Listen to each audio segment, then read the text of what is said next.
অনেক সহ্য করেছি, আর নয়। অ্যাডভোকেট সত্যব্রত রায় খুন হলো, সে খুনের সাক্ষী একটা দুধের শিশু, সেও খুন হলো। এমএলএ বাবলু কোলে নিরুদ্দেশ হয়ে গেল। এসবের পেছনে আছে একজন মাফিয়া, বিন্দু মাসি, আমার ভাই। গ্রাম থেকে এসেছে। বিন্দু মাসি এদেরও শেষ করে দিতে চেয়েছিল, গাড়ি চাপা দিয়ে মারতে চেয়েছিল আমার ভাইয়ের বউকে। আমার ভাইয়ের বউ এখন হাসপাতালে। আপনি তো মাফিয়াদের পুষে রেখেছেন। আরে মুরারে, লোকে কুকুর পোষে, বিড়াল পোষে, মাফিয়া পোষি না। আমি মাফিয়ারা শেষ করতে চাই। কাল পুরো রিপোর্ট নিয়ে আমি দিল্লি যাচ্ছি। যাবার আগে পুলিশকে বলে দিয়ে যাবো কি করতে হবে। ফিরে এসে যেন শুনি এ শহরে বিন্দু মাসি নামে একজন ছিল, এখন আর নেই। হারামি। মাসি থানা থেকে ফোন করেছে। হ্যালো, বসাক বলছি মাসি। বিনয় সামন্ত পুলিশকে চাপ দিয়ে তোমার এগেনস্টে shoot at sight order pass করে নিয়েছে। পুলিশের নজরে পড়ার আগেই তুমি এ শহর ছেড়ে পালিয়ে যাও, নইলে আমি তোমাকে বাঁচাতে পারবো না।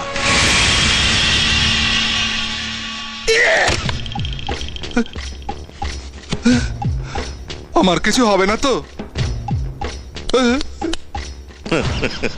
মাসির একটা গতি না হওয়া অব্দি আমি কলকাতায় থাকতে চাইছি না।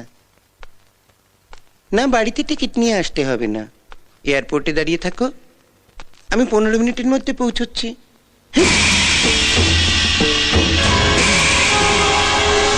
আমাকে এখানে ফাঁসিয়ে রেখে আপনি কেটে পড়তে চাইছেন সামন্ত মশাই?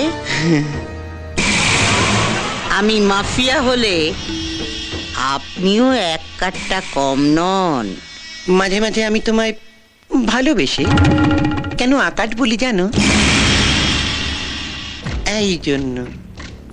তুমিও মাফিয়া, আমিও মাফিয়া, তফাৎটা কোথায়? তোমরা শুধু খুনোখুনি করো, আর আমি এক হাতে খুন করি, আরেক হাতে সেই লাশে মালা দিই। পাবলিক খুনটা দেখি না, মালা দেওয়াটা দেখি।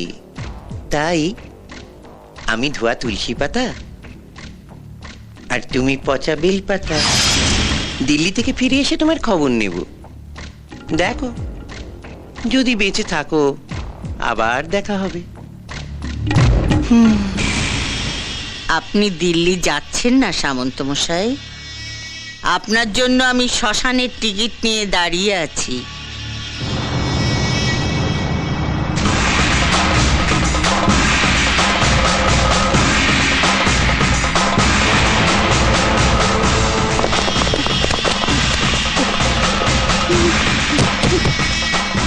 এসব কি হচ্ছে?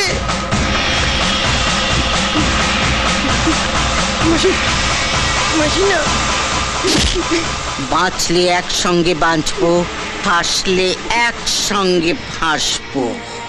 আপনাকে তো একা চলে যেতে দেব না সামন্ত মশাই।